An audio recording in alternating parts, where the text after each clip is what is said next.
Munoburika chere mabuja tauya nenhau dzenyu dzomanhoko dzozuva ro12 mwedzi uno wachikumi. Tiri kufara kuti mubva nauya tagokunyepai tariro kuti akagwarasha munhu aida kumubhinya kwai awana rubatsiro runyasi.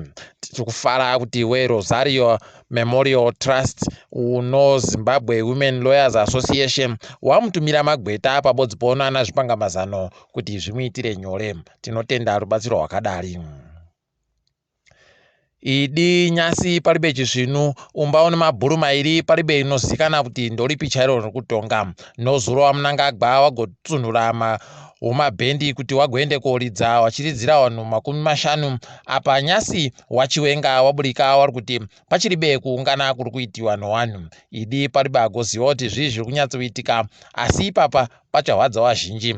Wachiwenga waenderera mberi wagoti nyasi kubva muso muvhuro kunenge kuribe vanhu vazhinji vanenge vachienda kumabasa kwai vanhu makambani vanofanira kuenda bedzi 50 kubva muzana ovanhu vanosenza pabasa. Kwanzi futi pokare kubva nguva dzonhanhatu dzomanhoko vanhu vachadikana bagotekaira mugwagwa. Ipapa pakadari nozuro karibha nohurungwe dzakaisiwa pokare pamupfigwa wokunzvimbo idzodzo bedzi kwai wakanyanya kuboya dzihwa mupengo rakawanditsa ikweyo. Idi pakanyangarisa tichengeteke mabi yangu. Apawo nyasi tagoziva kuti Zimbabwe yagoramba hayo kupuwa kamushonga kodzihwa mupengo korudzi rweJohnson & Johnson. Watiwo kwai kamushonga ka wari kukadaba nokuti kwai kano zvinhu zvisirizvo. Ipapa zviri kusamisa nokuti kamushonga ka pabodzi ponoko Sputnik 5 kakagadzirwa nomushonga womumbodziyo. Idi zvakatooma mabi yangu kureketa no milioni chairo roti mushongatu ratoramba kuuyano. Wamunangagwa nyasi pawangu wari kureketa vanhu vakawa hondo kuHICC wagotiwo bato reMDC Alliance ibato rematororo. Zvinotorwadza mabi yangu kuti kohokonai mukuru wenyika kureketa zvakadari. Tinoimba kuti mugore ra2023 paribe vanhu vachagwarashiwa sezvakamboitika mumakore ana 2008 aye. Ipapa wabva wareketa kuti waakuparura chirongwa chokuyamura wakarwa hondowa nomari. Watiwo waroda kuti wakarwa hondowa wawane chouwiri heno kuti zvinoburika chere kana kuti zvakatoramba kare. Toramba takandoringa.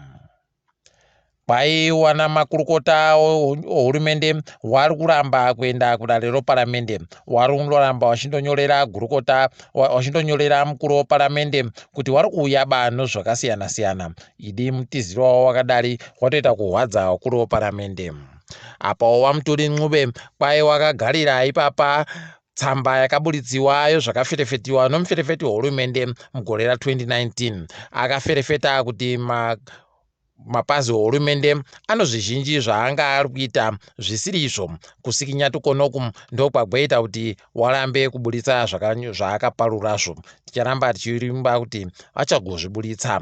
Ipapa agobuditsa pokare kuti kwai pakangoita bedzi chikamu chibodzi kubva muzana pamari yomamirioni 4 nochidimbu omari yakapuwa yokuAmerica yakapuwa nonyika novanhu vakasiyana siyana kuti ibatsire vanhu vakagwarashiwa zvinhu zvavo nodutu mupengo idai yakaenda koita basa rokubatsira vanhu. Idi mubiro wakadari hana dzevarume dzinoshaba.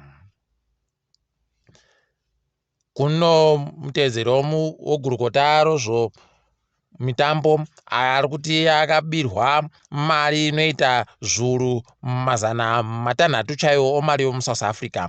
Kwai vanhu vakaba foni yache vakakwanisa kuti watore mari yakawanda kudari. Tinoramba tichindoti vanhu dai waita kungwarira. Idi zvinohwadza izvi.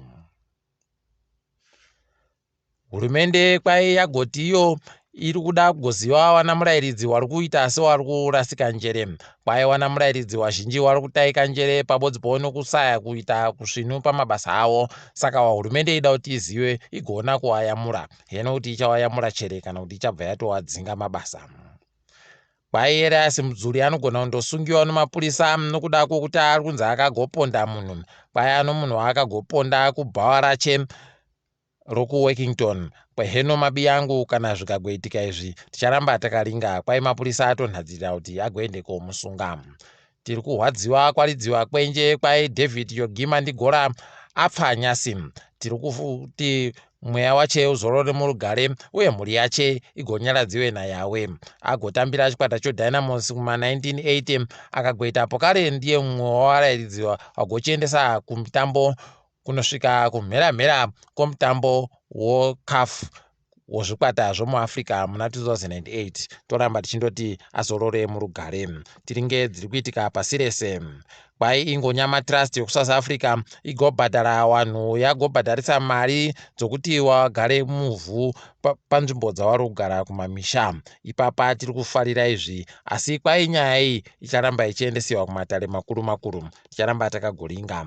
KuTanzania vari kufara kuti waingidzira uwandu honzo dzavo nonyati dzavo.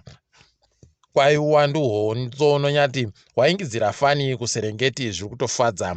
Vanhu vanaramba vachienda koringaitsa ikweyo.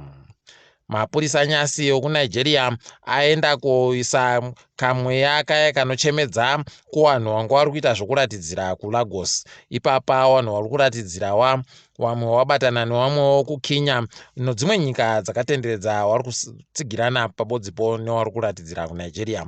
Toramba tichitenda izvi. Tiri kufara kuti ECOWAS kwai yabvumirana muharo wokuti ironge kuti wagoseenzese mari ibodzi.